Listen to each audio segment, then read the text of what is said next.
Assalamualaikum warahmatullahi wabarakatuh. Perkenalkan, nama saya Gusti Agung Kurniawan. Terima kasih sudah menonton.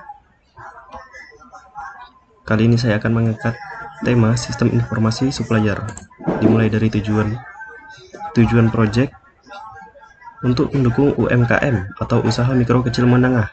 Aplikasi ini dibuat sebagai perantara pertemuan supplier dengan pedagang pada daerahnya masing-masing, sehingga memudahkan pencarian barang oleh pedagang dan juga pembelian stok berkala di tempat yang supplier sediakan. Kemudian, apa yang melatar belakangi pembuatan aplikasi ini? Pelaku usaha ingin membuat usahanya memiliki banyak stok barang tersedia, tetapi keterbatasan dalam daerahnya dikarenakan minim penyedia barang. Kedua, pelaku usaha kesulitan mencari harga barang yang akan disediakan dengan tepat. Ketiga, penyedia barang kesulitan mencari pelaku usaha secara manual. Keempat, pengusaha maupun penyedia masih melakukan pencatatan manual. Oke, dalam kutipan Firdaus tahun 2018, oleh karena itu, banyak perusahaan yang kini menggunakan komputer untuk meningkatkan kinerja perusahaannya, dan dengan alat bantu komputer, suatu pekerjaan akan menjadi lebih cepat, efektif, dan efisien, serta ketepatan dalam perhitungan secara sistematis. Dan dari saya juga, tidak hanya komputer ya, tapi dengan mobile apps juga dapat membantu. Kemudian ada kutipan lagi dari Alisa Sylvia Bila tahun 2021. Melihat permasalahan yang timbul dari sistem pencatatan yang masih sederhana atau manual, maka diperlukan aplikasi yang dapat membantu proses pencatatan transaksi yang berlangsung sehingga dapat menyesuaikan dengan penawaran yang diberikan supplier serta memudahkan pemilik dalam mengelola transaksi untuk mengurangi kerugian barang di gudang yang tertimbun begitu saja ataupun ketidaktahuan stok yang habis. Sistem yang terkomputerisasi dapat menyediakan data yang aman serta dapat menjadi informasi dalam stok barang. Akan saya lanjut ke bagian rumusan. Yang pertama, bagaimana cara melakukan kesepakatan. Kemudian yang kedua, bagaimana cara menemukan penyedia maupun pengusaha. Dan yang ketiga, bagaimana cara penyedia mengetahui stok barang pengusaha. Mulai dari yang pertama, rumusan yang pertama. Oke, sini tiap pengguna aplikasi seperti penyedia dan pengusaha dapat mengirimi persetujuan. Misalnya, pengusaha dapat mengirimi persetujuan dan akan ada pesan yang masuk ke WhatsApp penyedia. Kemudian, penyedia dapat membuka aplikasi dan menyepakati kerjasama dengan pengusaha. Lalu, pengusaha dapat membuat surat kerjasama seperti MOU ya, atau Memorandum of Understanding kepada si penyedia. Dan setelah disepakati dengan surat oleh penyedia, pengusaha dapat melakukan transaksi dengan penyedia. Terus untuk rumusan yang kedua, aplikasi ini tidak membatasi supplier untuk menemukan supplier lainnya.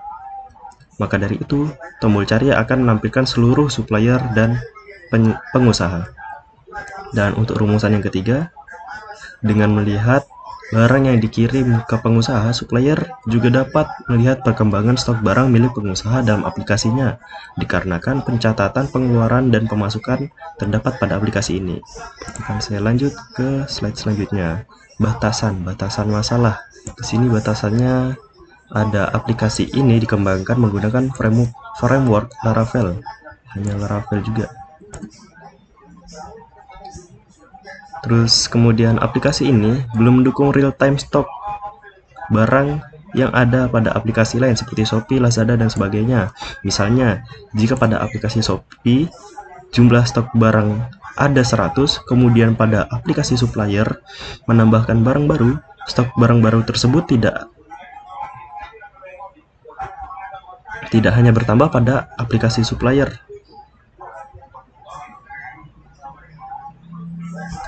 Maaf, saya ulangi. Stok barang tersebut hanya bertambah pada aplikasi supplier, tetapi tidak bertambah stok barang tersebut ke dalam aplikasi Shopee. Kemudian di sini terdapat 3 contoh utama dalam studi literatur yang saya gunakan. Dari yang pertama ada Alisa Silvia Bila dan kawannya Asti Widayanti, kemudian kawannya lagi Tora Fahrudin.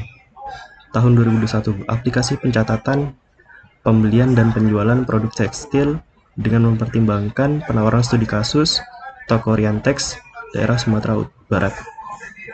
Kemudian ada Gustian Sandi pada tahun 2017 dengan judul implementasi hybrid metode ANP dan ORST untuk pemilihan supplier berbasis mobile. Kemudian ada Michael Verdika dengan temannya Heri Kuswara tahun 2017 dengan judul sistem informasi penjualan berbasis web pada PT Era Makmur Cahaya Damai Bekasi. Saya lanjut lagi. Waktu dan tempat penelitian. Di sini waktu yang digunakan peneliti untuk penelitian ini dilaksanakan sejak tanggal dikeluarkannya izin penelitian dalam kurun waktu kurang lebih 2 bulan. 1 bulan pengumpulan data dan 1 bulan pengolahan data. Penelitian ini dilaksanakan di Kota Samarinda, Kalimantan Timur sebagai tempat yang akan diteliti.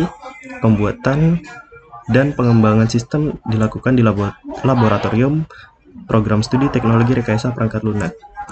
Kemudian ini adalah alat dan bahan yang saya gunakan, yaitu laptop Acer dengan merek Nitro Core i5. Selanjutnya, perangkat lunak yang digunakan ada sistem operasi Windows 10, text editor Visual Studio Code, ada Composer, Laravel, Bootstrap, dan Google Firefox sebagai servernya. Kemudian prosedur kerja dengan SDLC. SDLC itu apa sih? Kepanjangan dari SDLC ialah System Development Lifecycle.